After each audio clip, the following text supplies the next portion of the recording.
Hello friends, कैसे हो आप सब। तो आज हम पढ़ेंगे यूनिट नंबर 5, जिसका नाम है मार्क्स और वेबर। तो ये बेसिकली दो लोग हैं जिनके बीच में जिनके विचारों को लेके आपस में बहस चलती रहती है, और जिनको सुन के या पढ़ के हम काफ़ी कुछ समझ सकते हैं सामाजिक स्तरीकरण के बारे में कि हम इसको कैसे देख सकते हैं। ठीक है, क्या तरीका है इनको समझने का, सामाजिक स्तरीकरण को। ठीक है, ये समाज में कैसे स्तरीकरण देखा गया है, उसको समझने के लिए हमें मार्क्स और वेबर को समझना बहुत ज़रूरी है।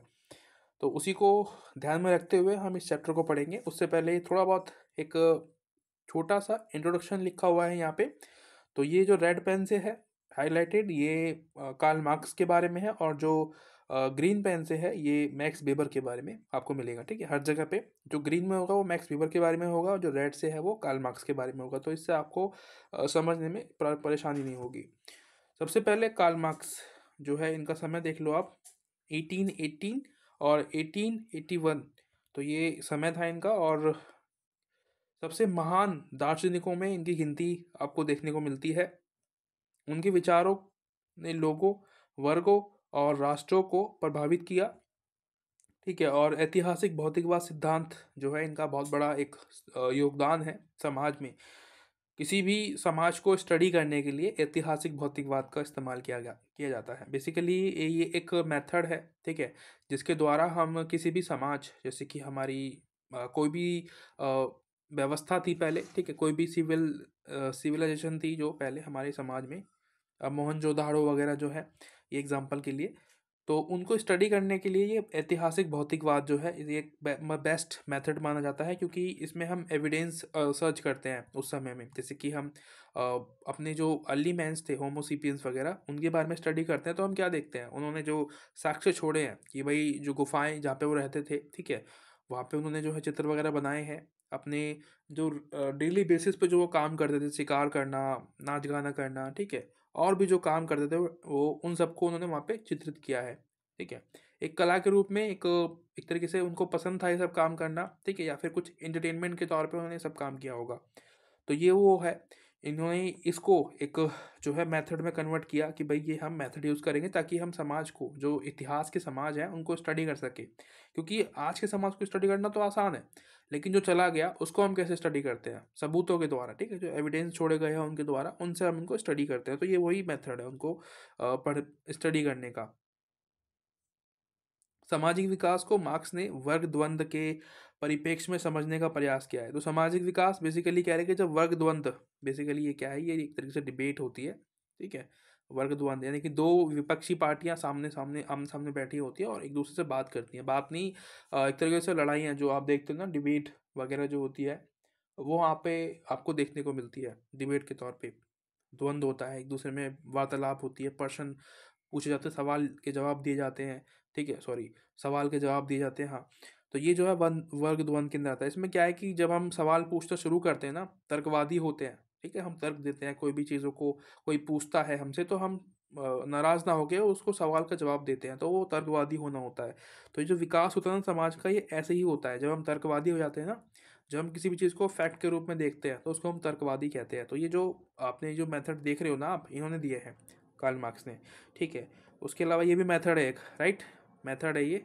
जब हम समाज के विकास के बारे में बात करते हैं कि समाज जो है अपनी सोच कैसे बदल नहीं पा रहा है, तो ये मेथड हम इसको यूज़ करते हैं कि फैक्ट देना किसी भी चीज़ को समझाने के लिए। जैसे यूरोपियन कंट्रीज़ है, अमेरिकन्स है, वो आज इतने आगे क्यों है, क्योंकि वो फैक्ट पे बात करते हैं। ठीक है, वो धर्म वगैरह में उलझे नहीं रहते, वो फैक्ट पे बात करते हैं। जो चीज़ें होनी चाहिए, जो काम होने चाहिए, उन पे बात करते हैं, ना कि धर्म पे, कि भाई कोई रोज़गार मांग रहा है तो आप धर्म लेके आ जाओ बीच में, ऐसा नहीं। ठीक है, तो इसलिए वो लोग आ गए हैं हमसे। उसके अलावा सामाजिक स्तरीकरण, उनके विश्लेषण की दूरी, सामाजिक स्तरीकरण उनकी दृष्टि में एक और एकीकारी संरचना के बजाय विघटनात्मक है, मगर वह इसे सामाजिक विकास के लिए अपरिहार्य मानते हैं। कह रहे हैं कि जो सामाजिक स्तरीकरण है ना, वो समाज के विकास के लिए सही नहीं है। क्योंकि सामाजिक स्तरीकरण में क्या होता है, हम एक समाज को या एक वर्ग को तो हम ऊपर लेके जाते हैं, स्तरीकरण में एक वर्ग हमें नीचे देखने को मिलता है। ठीक है, यानी कि वहाँ पे हम ऊंच नीच जो है उसको हम फील करते हैं कि एक वर्ग तो ऊपर है, एक वर्ग नीचे है। तो ये कहते हैं कि समाज के विकास करना है तो सबको एक इक्वल रखना होगा। ठीक है, समान तरीके से देखना होगा, उनको समान समान अवसर देने पड़ेंगे, तब जाके जो है विकास हो सकता है। ऐसे विकास नहीं होगा अगर हम सबको एक लेवल में बाँट दें, ऐसे विकास नहीं हो सकता। ऐसे विकास अगर होना होता तो वर्ण व्यवस्था में ही हो जाता, राइट? जैसे भारत में वर्ण व्यवस्था थी, तो ब्राह्मण, क्षत्रिय, वैश्य जो शूद्र थे, उनका विकास हो जाता सबका, सभी कैटेगरीज़ का शूद्र तक विकास होना चाहिए था, तो लेकिन नहीं हुआ। शूद्र जहाँ थे वहीं पे भी, अभी भी वो वहीं पे है, ठीक है? कुछ लोग हैं जो निकल चुके हैं, एससी, एसटीज़, दलित वगैरह में से, लेकिन फिर भी उनकी स्थिति वही है। अगर वो व्यवस्था इतनी अच्छी थी स्तरीकरण की, तो हम सभी को आगे निकल जाना चाहिए था, ठीक है, विकास में, लेकिन ऐसा नहीं हुआ। उसके अलावा अब दूसरी बात करते हैं मैक्स वेबर के बारे में। तो 1864 और 1920 में जो है ये मृत्यु और जन्म का इनकी डेट है, ये आप याद रख सकते हो अगर आपको रहती है तो, कोई दिक्कत नहीं है, अगर नहीं भी रहती है तो कोई ज़रूरी भी नहीं है। मेन काम है इनका जो, इनकी जो सोच है उनको याद रखना, ठीक है, वो क्या सोचते हैं सामाजिक स्थिरीकरण के ऊपर, ठीक है। और ये दूसरे समाजशास्त्री हैं, दार्शनिक हैं बहुत बड़े, और कार्ल मार्क्स की तरह ही वेबर ने भी बुनियादी आर्थिक पहलुओं के महत्व को माना है। मार्क्स ने अपनी ध्यान मुख्य रूप से श्रमिक वर्ग पर लगाया है और सामाजिक विकास को उन्हीं की नज़र से देखा था। श्रमिक वर्ग जो काम करते हैं, मजदूर।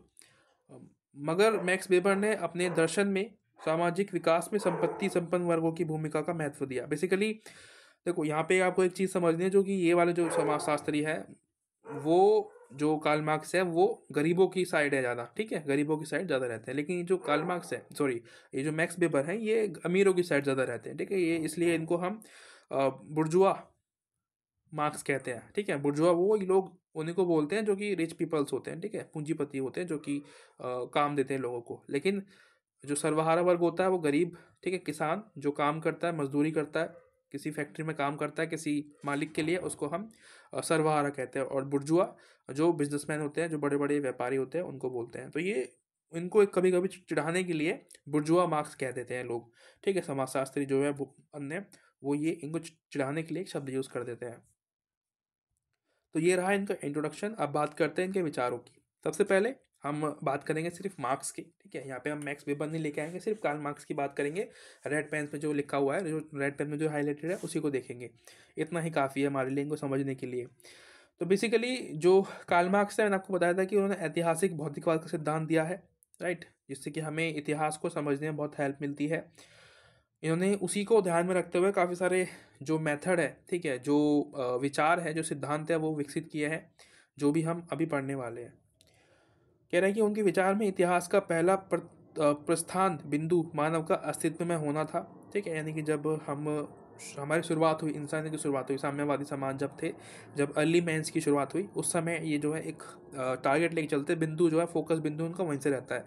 किसी भी समाज को स्टडी करते हैं ना, ये सबसे पहले उसकी शुरुआत देखते हैं कि कहाँ से हुई, राइट। तो ये आप याद रखना कि जो कार्ल मार्क्स है वो यही देखते हैं कि सबसे पहला जो इतिहास था उस समाज का, वो कहाँ से शुरू हुआ। जैसे कि हम इंडियंस, या सॉरी, इंसानियत की बात करते हैं, ह्यूमैनिटी की बात करते हैं, तो वो समाज जो था वो अर्ली मैन से शुरू हुआ, ठीक है। वो अर्ली मैन्स जो है अपने अलग अलग क्षेत्रों में गए, वहाँ पे जाके बसने लगे, ठीक है। तो उनकी लैंग्वेज भी चेंज हो गई, उनका रहन सहन का जो तरीका था वो भी बदल गया। सभी प्राणी जीवित रहने के लिए प्रकृति पर निर्भर रहते हैं, पेड़ पौधे। फिर देखो यहाँ पे ये भी कह रहे हैं कि जो नेचर है, हम पहले तो इस पर डिपेंड थे, लेकिन आज जो जो मानव है ना, वो क्या करता है, वो प्रकृति को अपने अकॉर्डिंग चेंज कर लेता है ना। जैसे कि हमारे पास हवा है, चलती है, ठीक है, पेड़ पौधे है, ये हवा देने के लिए है। अब किसी की जो है दिमाग में कीड़ा उठा, उसने पंखा लगा दिया, पंखा बना दिया, ठीक है। उसके बाद उसको लगा कि नहीं, गर्मी लग रही है अभी भी, तो उसने कूलर बना दिया, ठीक है। अगर उससे भी काम नहीं चला तो आपको देखते हो आप एसी आपको देखने को मिलता है। तो ये क्या है, हम अपने अकॉर्डिंग जो है अपने आसपास का जो पर्यावरण होता है उसको बदल लेते हैं, उसी के बारे में ये बात करते हैं। ये इतना इंपॉर्टेंट नहीं है हमारे लिए, हमारे लिए इंपॉर्टेंट है ये श्रम विभाजन, ठीक है। इसको हम इंग्लिश में लेबर डिवीजन भी कहते हैं, ठीक है। लेबर लेबर सॉरी, आर आएगा, डिवीजन।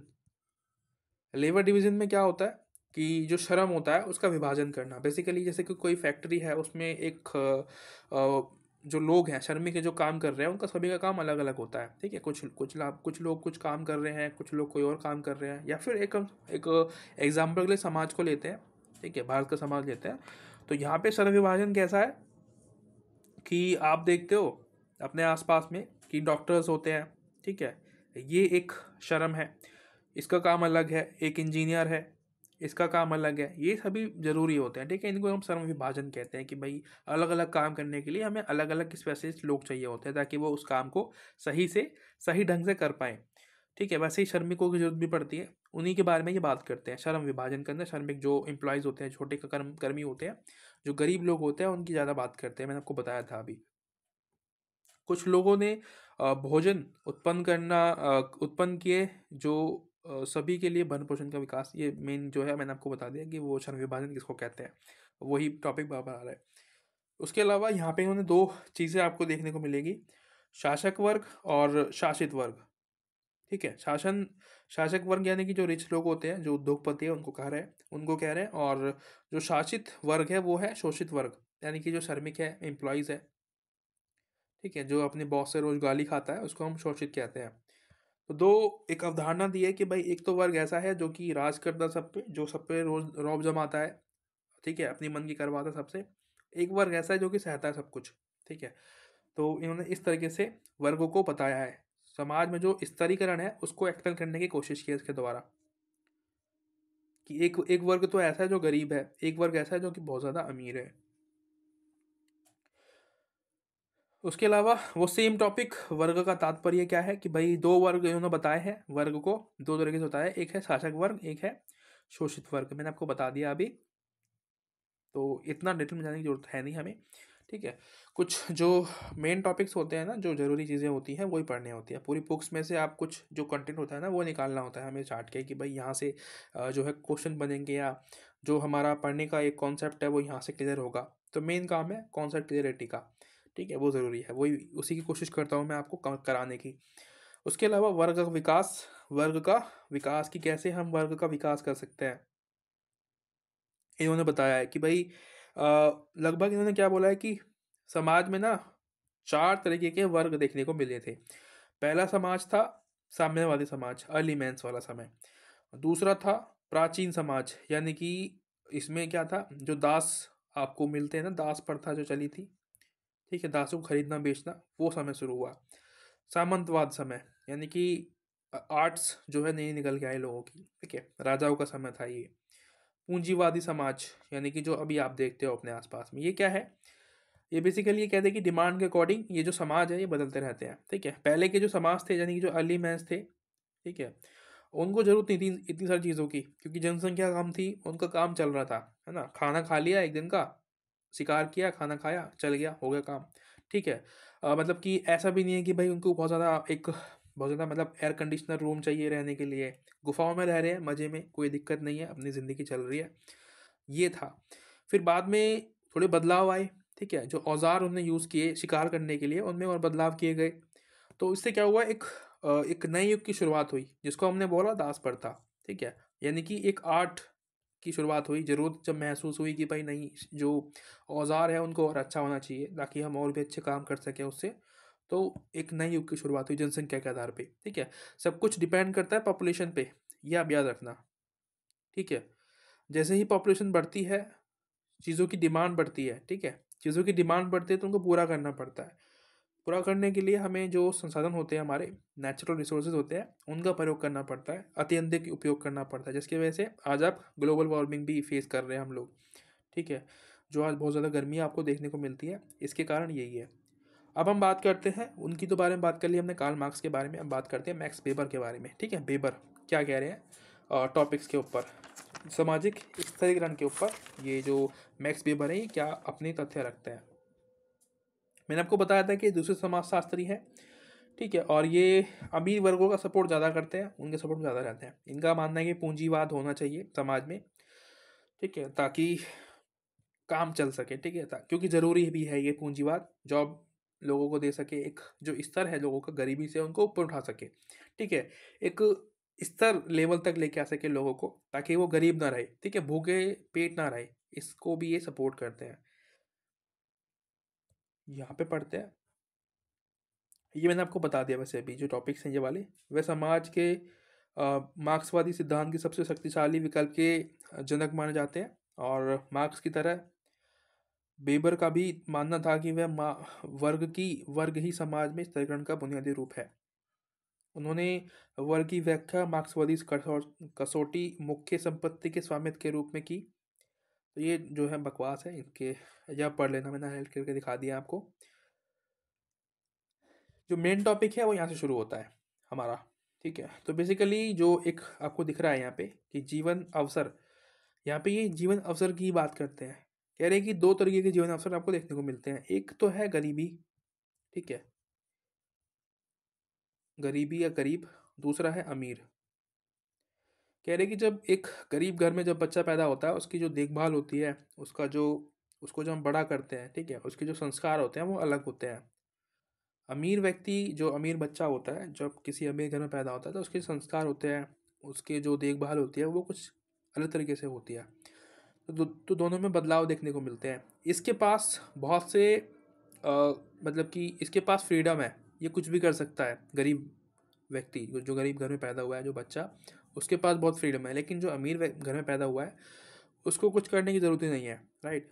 उसको बना बनाया जो है एक काम मिल गया है, उसे वही करना है, ठीक है। और इन दोनों के संस्कार में, इन दोनों के बोध, जो बातचीत करने के बिहेवियर है उसमें बदलाव देखने को मिलेगा। जो गरीब घर का बच्चा है उसके बातों में आपको एक जो है कह सकते हो कि मैच्योरिटी देखने को मिलती है। लेकिन अमीर घर के जो बच्चे होते हैं उनमें बहुत ही कम देखने को मिलती है, ठीक है। वो अकड़ के बात करते हैं, उनके अंदर बात करने का सेंस नहीं होता मोस्टली।